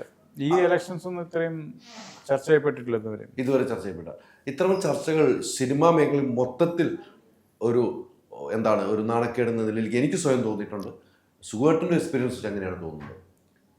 നമുക്ക് ഉള്ളിൽ നിൽക്കേണ്ട കാര്യങ്ങളായിരിക്കാം ചില കാര്യങ്ങൾ, ആണ് കുറേ കാര്യങ്ങളാണ്. പക്ഷെ ഇതൊക്കെ ഇന്നോവേറ്റബിൾ ആയിട്ടുള്ള സംഭവങ്ങളല്ലേ. കാരണം നമ്മൾ ഈ ജനറലി ഒരു പ്രൈവസി എന്നുള്ള പേഴ്സണൽ പ്രൈവസി പോയി, അതിപ്പോൾ ഒരു ഗ്രൂപ്പ് അസോസിയേഷൻ ആയാൽ ആ പ്രൈവസിയും പോയിക്കൊണ്ടിരിക്കുന്ന ഒരു സമയമാണ്. കാരണം ഇപ്പോൾ എല്ലാവരും തുറന്ന പുസ്തകം പോലെ അവരുടെ ഡേ ടു ഡേ ലൈഫിലുള്ള എല്ലാ ഷോസും ഒക്കെ നമ്മൾ ഇതിലിടുന്നുണ്ട്, സോഷ്യൽ മീഡിയയിൽ ഇടുന്നുണ്ട്. പിന്നെ നമുക്ക് മറച്ചു വെക്കാനൊന്നുമില്ലല്ലോ. അപ്പോൾ അങ്ങനെ വരുമ്പോൾ ഇത് കുറച്ച് വരുന്ന നാച്ചുറൽ ആയിട്ടുള്ള ഒരു എവല്യൂഷൻ്റെ ഒരു ഭാഗമാണത്. പരിണാമം സംഭവിക്കും എന്തായാലും. ഈ നിർമ്മാതാക്കളുടെ സംഘടനയിലാണെങ്കിൽ തന്നെ പല രീതിക്കുള്ള വാക്ക് ഫൈറ്റുകൾ നടന്നുകൊണ്ടിരിക്കുന്നുണ്ട്. പുതുതലമുറയും പഴയ തലമുറയായിട്ടുള്ള എപ്പോഴും പഴയ ആളുകൾ തന്നെയാണ് സംഘടനയെ തലപ്പത്തിരിക്കുക, അങ്ങനെയൊക്കെ ഒരു ആരോപണം വരുന്നു. സംഘടനയെ നയിക്കാനുള്ളവർ തന്നെ നയിക്കണം എന്നുള്ളതാണ് എൻ്റെ അഭിപ്രായം. നയിക്കാൻ അറിയാവുന്നവർ നയിക്കണം. ഒരാൾ വന്നിട്ട് പുതിയതായിട്ട് നയിക്കാൻ പറ്റും ചിലപ്പോൾ നടക്കില്ല, പഠിക്കണം. അത്തരം ഒരു രീതി എങ്ങനെ കാണണം? നമ്മൾ സിനിമയ്ക്ക് എപ്പോഴും ആക്റ്റീവായി നിൽക്കുന്നവർ തന്നെ അതിൻ്റെ സ്ഥാനത്തേക്ക് വരുന്നതായിരിക്കുമോ നല്ലത്? അത് എനിക്ക് വ്യക്തമായിട്ട് അറിയില്ല. കാരണം മറ്റേ നിങ്ങൾ പറയുന്ന മറ്റേ അവസ്ഥയിൽ നമ്മൾ കാര്യങ്ങൾ കണ്ടിട്ടില്ല. അതുകൊണ്ട് അത് നല്ലതാണോ എന്ന് നമുക്ക് ജഡ്ജ് ചെയ്യാൻ പറ്റില്ല. പക്ഷേ ഞാനിപ്പോൾ എൻ്റെ സിനിമാറ്റോഗ്രാഫേഴ്സ് യൂണിയൻ ഓഫ് മലയാളം ക്യുമാക് എന്ന് പറയുന്ന അതിൻ്റെ 8 വർഷമോ 9 വർഷത്തോളം ഞാൻ തന്നെയായിരുന്നു സെക്രട്ടറി കണ്ടിന്യൂസ്. അപ്പോൾ അവിടെ ഞാൻ വോളണ്ടിയർ ചെയ്ത് സെക്രട്ടറി ആയിരിക്കുന്ന പല കാരണങ്ങളുണ്ട്. കാരണം ആൾക്കാരുമായിട്ട് ഇൻട്രാക്ട് ചെയ്യുന്ന പല കാരണങ്ങൾ. അവിടെ പുതിയ ആൾക്കാർ വരണം നമ്മൾ പറഞ്ഞാൽ തന്നെയും നമ്മൾ ഉദ്ദേശിക്കുന്ന എഫിഷ്യൻ്റ് ആയിട്ടുള്ള പുതിയ ആൾക്കാർ പലരും അത് വേണ്ടാന്ന് വയ്ക്കും, അതിന് തയ്യാറാവുന്നില്ല. അപ്പോൾ ആരെങ്കിലും ഇത് എന്തായാലും നയിക്കേണ്ടതെന്ന് പറഞ്ഞിട്ടാണ് നമ്മൾ എടുക്കുന്നത് ആ സംഭവങ്ങളൊക്കെ ചെയ്യുന്നത്. അപ്പോൾ അതിൽ വരുന്ന മിസ്റ്റേക്സ് ഒക്കെ ഉണ്ടാവും, നാച്ചുറലി ഉണ്ടാവും, ഫ്ലോസ്. നമ്മളൊന്നും പെർഫെക്റ്റ് ആയിട്ടുള്ള ആൾക്കാരല്ല. അത് പക്ഷേ ഒരു പരിധി വിട്ട് ആൻറ്റി ഇൻകംബൻസിമാർ വന്ന് അതിനോട് എതിർപ്പും ഒക്കെ വളരെ മോശമായ രീതിയിൽ പ്രകടിപ്പിക്കാൻ തുടങ്ങുമ്പോഴാണ് ഇങ്ങനത്തെ ഇഷ്യൂസ് വരുന്നത്. ഇത് വളരെ ബുദ്ധിമുട്ടുള്ള കാര്യമാണ്. ഒരു അസോസിയേഷനോ യൂണിയനൊക്കെ കൊണ്ടുപോയി നടക്കുക എന്ന് പറയുമ്പോൾ ഇപ്പോൾ റഫ്ലി ഇതായിട്ട് പറയില്ല, ഞാൻ കോട്ട് ചെയ്യുന്നത് ശരിയാണോന്ന് അറിയില്ല. പക്ഷെ ഇപ്പോൾ അമ്മ അസോസിയേഷൻ AMMA, മമ്മൂക്ക, ലാലേട്ടൻ ഒക്കെ തലപ്പത്തുണ്ടായിരുന്ന താങ്കൾ വരെ AMMA എന്നാണ് വിളിക്കുന്നത് ഇപ്പോൾ. അല്ല, അങ്ങനെ പറയാനല്ലേ അവർക്ക് താല്പര്യം. തിരിച്ച് എനിക്ക് താല്പര്യം, എനിക്ക് എങ്ങനെ വിളിച്ചാലും എനിക്ക് അമ്മ എന്ന് വിളിക്കുന്നത്. കാരണം ഇപ്പൊ നമ്മൾ വീട്ടിൽ അമ്മ സ്പെല് ചെയ്യുന്ന AMMA എന്നാണ്, പക്ഷെ അമ്മ എന്നാ വിളിക്കുന്നത് ഞാൻ. അതുകൊണ്ട് എനിക്ക് അമ്മ എന്ന് വിളിച്ചുകൊണ്ട് കുഴപ്പമുണ്ടാകാൻ തോന്നുന്നില്ല. അത് എനിക്ക് തോന്നുന്നു അവരും എല്ലാവരും തലപ്പത്തുണ്ടായിരുന്ന സിറ്റുവേഷൻ തന്നെയല്ലേ അത് മാറി വരുന്നത്. ഇത് അത്ര എളുപ്പമുള്ള കാര്യമല്ല. പിന്നെ പുറമേ നിന്ന് കാണുന്നവർക്ക് അത് വളരെ സിമ്പിളായിട്ട് എന്താ നിങ്ങൾക്കൊരു തീരുമാനം എടുത്താൽ പോരെ എന്നൊക്കെ ചോദിക്കുമ്പോൾ നമ്മൾ ഗവൺമെന്റ്സ് ഒക്കെ എന്താ എല്ലാവരെയും നമ്മൾ കുറ്റപ്പെടുത്തുമ്പോൾ അവരുടെ രീതിയിൽ അവർക്ക് ഫേസ് ചെയ്യുന്ന ഡിഫിക്കൽട്ടീസ് ഉണ്ട്. ഓരോ വ്യക്തിയല്ലല്ലോ മാനേജ് ചെയ്യുന്നത്, ഒരു വീട്ടിലുള്ള സംഘടന എന്ന് പറയുമ്പോൾ അതിന്റെ വ്യാപ്തി അനുസരിച്ച് ബുദ്ധിമുട്ടുകളും കൂടും, തീരുമാനം എടുക്കാനുള്ള പ്രശ്നങ്ങളും കൂടും. പിന്നെ ഓഫ് കോഴ്സ് അതിൽ കുറേ ഇത്രയും മണി ഇൻവോൾവ് ആകുമ്പോൾ അത് അതിലും കൂടുതലാണ്. നമുക്ക് എളുപ്പമാണ് ഒരാളെ അക്യൂസ് ചെയ്യാൻ, അയാളെ ലോണ്ടറി മണി ഇത് ചെയ്യുന്നു, ഫ്രോഡ് ചെയ്യുന്നു എന്നൊക്കെ പറയാൻ എളുപ്പം. അത് പക്ഷെ പ്രൂഫില്ലാതെ ഒന്നും ചെയ്തതെന്നാണ് ഞാൻ വിശ്വസിക്കുന്നത്. എന്തിനും തെളിവ് കൊണ്ടുവന്ന് പക്ക പ്രൂവൺ ആണെങ്കിൽ നമുക്ക് ഓക്കെ. അല്ലാതെ രണ്ട് സൈഡിനെയും കുറ്റപ്പെടുത്താനോ ഇത് ചെയ്യാൻ ഞാൻ തയ്യാറല്ല പേഴ്സണലി. അല്ല, ഇതേക്കുറിച്ച് കേട്ടിട്ട് ഇപ്പൊ പറഞ്ഞല്ലോ, രണ്ട് സൈഡിലും തെളിവുണ്ടെങ്കിൽ മാത്രം. കഥകൾ കേട്ടിട്ടുണ്ടാവില്ല. ഇപ്പോൾ കഥകൾ ഒരു പ്രധാനപ്പെട്ട ഒരു വിഷയം ഞാൻ ചോദിച്ച അവസാനം, ഒരു മെമ്മറി കാർഡ് ഷൂട്ട് ചെയ്ത കഥകൾ കേട്ടിട്ടുണ്ട് അല്ലേ? ഒരു കുറച്ച് നടിമാർ 12 പേര് ഇറങ്ങുന്ന നടിമാർ ഓൺലൈനിൽ വന്നിട്ട്, ഞാൻ റിപ്പോർട്ട് ചെയ്തൊരു വ്യക്തിയാണ്, ഓൺലൈനിൽ വന്നിട്ട് അവർ കൂട്ടത്തിലിരുന്നിട്ട് നിങ്ങൾക്കുണ്ട്, അന്ന് മീറ്റുവിൻ്റെ കാലഘട്ടമായിരുന്നു, ദിലീപിൻ്റെ വിഷയമൊക്കെ ഉണ്ടാകും, നിങ്ങൾക്കുണ്ട അനുഭവം പറയാൻ പറയുന്നു. ആ നടിമാർ അവിടെ ഇരുന്ന് അവർക്കുണ്ട അനുഭവം പറയുന്നു. പിന്നീട് ഷൂട്ട് ചെയ്യപ്പെടുന്നു. ആ ഷൂട്ട് ചെയ്ത മെമ്മറി കാർഡ് കാണാതെ വരുമ്പോൾ അത് ശരിയായ നടപടിയാണ്. അത് ഷൂട്ട് ചെയ്ത ആരാണെങ്കിലും അത് സൂക്ഷിച്ച് വെക്കുകയല്ല ചെയ്യണം, അത് കമ്മിറ്റിയുടെ മുമ്പിൽ അവതരിപ്പിക്കണം. ഇങ്ങനെയാണെന്നെങ്കിലും പറയേണ്ട ഒരു ബാധ്യത അവർക്കുണ്ടോ? അങ്ങനെ ഷൂട്ട് ചെയ്യപ്പെട്ടിട്ടുണ്ടെങ്കിൽ ഞാൻ ഷൂട്ട് ചെയ്തു. മെമ്മറി കാർഡുമായിട്ട് ബന്ധപ്പെട്ടിട്ടുള്ള വ്യക്തി ആ ഗ്രൂപ്പിന്റെ ഹെഡോ ഒന്നും അല്ലല്ലോ, ഒഫീഷ്യൽ അല്ലല്ലോ. അല്ല, പിന്നെ എങ്ങനെ അവർ അക്യൂസ്ഡ് ആയി എന്നുള്ളതാണ് എനിക്ക് സർപ്രൈസ്. കാരണം ഒന്ന് ഇപ്പോൾ ഞങ്ങൾ 4 പേരും കൂടെ നടത്തുന്ന ഒരു ഓർഗനൈസേഷൻ, നിങ്ങൾ അവിടെ വന്നിരിക്കുന്നു, ആ ഷൂട്ട് ചെയ്ത മെമ്മറി കാർഡ് നിങ്ങളുടെ കയ്യിലുണ്ടെന്ന് പറയുന്നതിൽ എനിക്ക് അത് എന്താണെന്ന് എനിക്ക് പിടിയിട്ടില്ല എപ്പോഴും. എങ്ങനെയാണ് അത് അവിടെ നിങ്ങളുടെ കയ്യിലെത്തുന്നത് അതിൻ്റേത്? അപ്പോൾ ആദ്യം റെസ്പോൺസിബിൾ ഞങ്ങൾ 4 പേരാണ്, ഞങ്ങളാണ് ആൻസർ ചെയ്യേണ്ടത്. അപ്പോൾ പക്ഷേ ഇതിലെ ഒരാൾ തന്നെയാണ് അക്യൂസ് ചെയ്തിരിക്കുന്നത് അല്ലേ? ഈ 4 പേരിൽ ഒരാൾ തന്നെയാണ് പറഞ്ഞിരിക്കുന്നത്. അപ്പോൾ അത് എന്തുകൊണ്ട് സാഹചര്യത്തിൽ കൊടുക്കേണ്ടി വന്നു എന്നുള്ളതൊക്കെ എക്സ്പ്ലെയിൻ ചെയ്ത് അതിൻ്റെ ഡീറ്റെയിൽസ് എനിക്കറിയില്ല, അതുകൊണ്ട് ഞാൻ അതിനെ പറയാം. അത് തെളിയിക്കപ്പെടേണ്ടതാണെന്ന്. തെളിയിക്കപ്പെടണം. ഓക്കെ. അല്ലാതെ തെളിയിക്കപ്പെടാതെ അക്യൂസേഷൻസ് കൊണ്ട് എന്താ കാര്യം?